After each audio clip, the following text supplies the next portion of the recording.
So this topic is very dear to my heart because it happens a lot, and I just want to make sure by making this video, if there's any way I can make sure that this doesn't happen or happens less frequently, this is what I want to do. So what happens frequently is clients want to undercut candidates and employees. And you see this a lot in Reddit groups, which I'm part of, because I want to see what candidates are thinking and what they're talking about.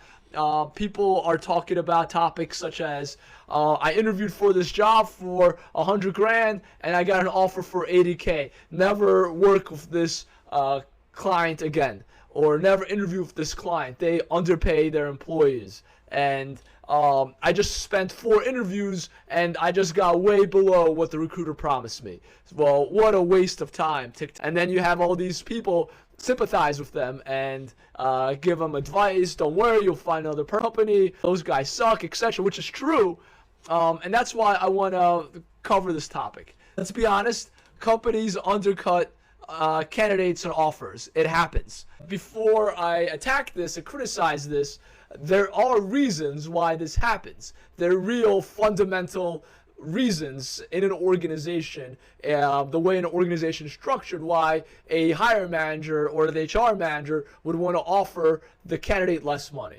So the top reason is they want to save on budget. So I'm telling you this, if you are an employee or if you are a candidate and you want to understand why is this happening to me. And this is happening to you because the hiring manager has a budget. It is set, let's say you are a senior manager, and it is set by your director or your vice president that you have 100K to hire a salesperson, or you have 120K to hire a IT person, SAP, Salesforce, etc. And what if you hire the salesperson at 90K? What if you hire the IT person at 100K? So in that case, you save 10 grand or 20K respectively in those situations. So what does that do to you in your organization, in your hierarchy? It makes you look good. You saved on budget. You make yourself look good by saving budget. So at the end of the year, you're going to go to your VP or IT director or sales director, etc., or sales VP, and you tell them, hey, you gave me 120K. I was able to staff this role for 90K. I saved the organization at least 10K plus other costs in hiring. That's one of the reasons why I should get a promotion, or that's one of the reasons I should get a bonus, etc.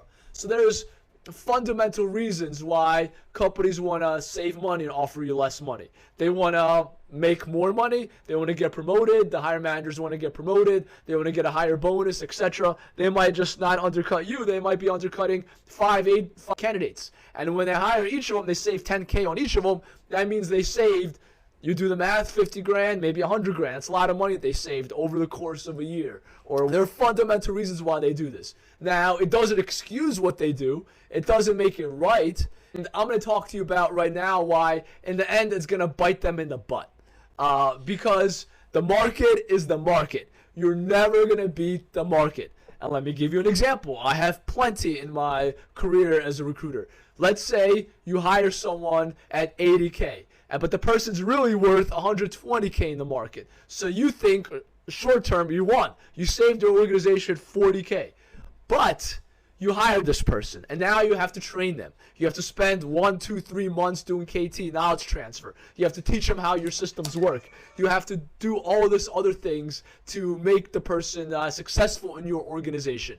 You have to teach them all this stuff. So once you taught them this stuff, the person is productive within your organization. However, the recruiters don't stop. They know that this person's underpaid. And every month or every 2 weeks or maybe every week, this person gets flooded with recruiter LinkedIn messages, emails, phone calls from other recruiting agencies, from other organizations, offering them what they're worth in the market. Offer them maybe not 120, but offer them 90, offer them 100, maybe even 120, maybe 130. And guess what? 3 to 4 months down the line, maybe 6 months down the line, maybe a year down the line, after you hire this person, the person leaves. The person leaves for more money because they're worth more in the marketplace. They're worth 120, and they get offered for 120, and they say, bye-bye, take care. And once they leave, they take all that knowledge that they accumulated from your organization.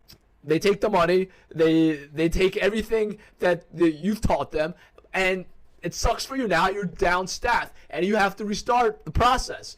All because you couldn't hire the person what they're worth in the market. So short term, maybe for 3-4 months, you saved yourself 3 to 4K, maybe 5K, or your organization, or maybe you got lucky and the person didn't realize it for a year. But long term, the person's gonna leave you, and you will have to spend another 10 to 20K in recruiting costs. And it doesn't even have to be a recruiting agency. You will spend the cost on putting up ads, interviewing these candidates, interviewing 5 to 10 candidates. Again, that's your time. Your time is worth money too. That's the time that you're away from the business. Or maybe you have someone else doing this, a recruiting agency or an HR manager that takes away time that they could have done something else more productive. Overall, your recruiting costs will be at least 10 to 20K. And guess what? You have to hire this person again, and you have to redo the KT, the knowledge transfer. You have to train them again. You have to make sure that they're good at their job again. And guess what? This time, the market will not be as good to you. This time, you will pay market price of 120K. Because, first of all, you've learned your lesson. I've seen this too. Some hiring managers did not learn their lesson, and hiring that one person at a cheaper rate at 10, 20, maybe 30K below market even hurts them even more, because after they put up ads and they're looking for a person, they are stubborn. They think to themselves, well, I found Janet at 80K, or I found John at 80K. I should be able to find another John or Janet at 80K. But the market is not so stupid. Just because you found one person that didn't know what they were worth doesn't mean the rest of the market's like that. The rest of the market is much more educated about what they're worth. And you're looking for a needle in a haystack. You're not going to find this person. And you're going to spend months with this ad open, and the position's going to be unfilled. So that's thousands of dollars, maybe tens of thousands or hundreds of thousands of dollars of productivity lost for your organization, because you are stubborn, because you don't want to increase the salary to what the market is paying. You don't want to pay what your competitors are paying, and your position gets to be unfilled, and you lose tons of sales, or you lose customers because there's no one there to help them. You don't have this person in place. So in the end, you might have saved yourself $30,000, $40,000 in the beginning, but long term, you would have lost your organization tens of thousands or hundreds of thousands of dollars and your time. So what is the lesson here? What is the lesson that I want you to learn as a hiring manager? The lesson is simple. Don't think that you're smarter than the market. Don't try to outplay the market. You're going to lose long term. You might win short term, just like in the stock market. I used to be a futures trader, and we would pick up what we would call pennies from the train tracks. But then the train comes and it just destroys you.